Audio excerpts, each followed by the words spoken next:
Hello বন্ধুরা, কেমন আছো? আশা করি প্রত্যেকেই ভালো আছো। আজও একটা রেসিপি নিয়ে তোমাদের সামনে চলে এলাম। তো তার জন্য বলবো স্কিপ না করে পুরো ভিডিওটা দেখো। এখানে দেখো গাজর আর আলু সেদ্ধ বসিয়ে দিয়েছি। হ্যাঁ, আজকে একটা পুরোই ভেজ রেসিপি করবো, আজকে যেহেতু শনিবার।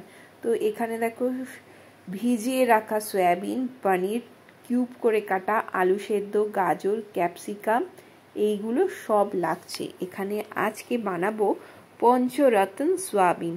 তো পঞ্চরত্ন সোয়াবিন কারা খেয়েছো তারা জানিও অবশ্যই। আমি আমার মতো করে তৈরি করছি। এখানে সাদা তেল দিয়ে দিয়েছি।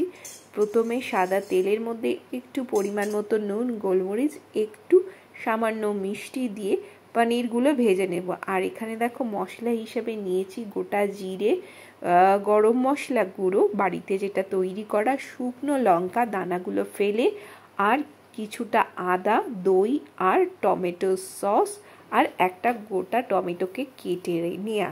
তো এইগুলোকে পেস্ট বানিয়ে নেব। তারপর পনিরগুলো আমি দেখো একসাথে ভেজে নিচ্ছি। একসাথে ভেজে নিলে কি হয়, একটু তলাতে লেগে লেগে যেতে পারে। তোমরা চাইলে আলাদা আলাদাভাবে অল্প অল্প করেও ভাজতে পারো। আমার যেহেতু আজকে একটু লেট হয়ে যাচ্ছিলো, তাই আমি সবগুলোকে একসাথে ভেজে রেখেছি। তো এখানে দেখো পেস্টটা কি সুন্দর মিহি হয়ে গেছে।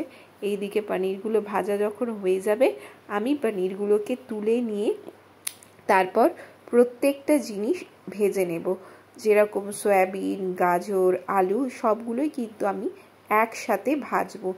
একসাথে ভাজা কিছুটা হয়ে গেলে তার মধ্যে দেব পরিমাণ মতো হলুদ গুঁড়ো, পরিমাণ মতো কাশ্মীরি লঙ্কা গুঁড়ো, পরিমাণ মতো নুন, পরিমাণ মতো একটু চিনি। তো একটু নিরামিষ তরকারি একটু মিষ্টি মিষ্টি হলে ভালো লাগে।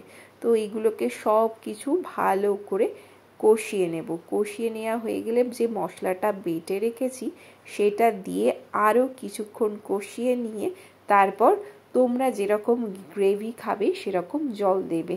যদি একটু শুকনো শুকনো খাও তো শুকনো শুকনো করবে, এমনি যেন সয়াবিন জলটাকে টেনে নেয়। তো সেই জন্য বলবো তোমরা বুঝে সেই অনুযায়ী দেবে।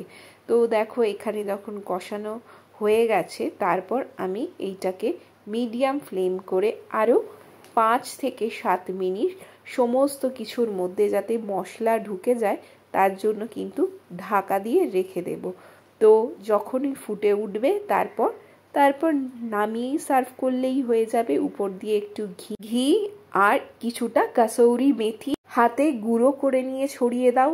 এটা রুটি, ভাত, পরোটা, লুচি যার সাথেই খাও না কেন দারুণ লাগবে। এখানে আমি রেড কাউয়ের ঘিটা দিয়েছি, একটু বেশি পরিমাণেই দিয়েছি। এইসব তরকারিতে একটু ঘি দিলে দেখবে খুব ভালো লাগে।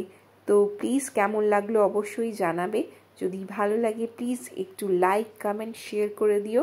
এখানে দেখো এক সাইডে যেহেতু ঘি পড়েছে, কারণ এক হাতে ক্যামেরা ধরে আছি তো ঠিক মতো দিতে পারিনি, ওই জন্য একটা স্পুনে করে সব দিকটা নেড়ে দিলাম।